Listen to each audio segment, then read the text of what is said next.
Sa unang episode ng Usapang Batas hatid sa inyo ng Batas PH, sasagutin natin ang tanong kung may karapatan ba ang ina na humingi ng sustento sa ama ng kanyang anak.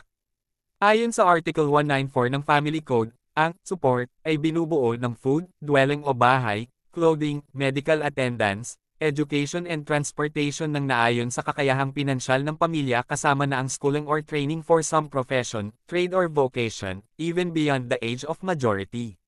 Sino ba dapat ang magsuporta? Nasa family code na ang pagsuporta sa anak ay dapat mutual o parehong magulang at hindi lamang ang isa sa kanila at ito ay ibabahagi ng naayon sa Article 201 at 202 ng Family Code. Ayon sa Article 201 ng Family Code, ang suporta o sustento ng magulang sa anak ay depende sa capacity o kakayahan ng magulang at depende sa pangangailangan o necessity ng anak. Nasa Article 202 na ang sustento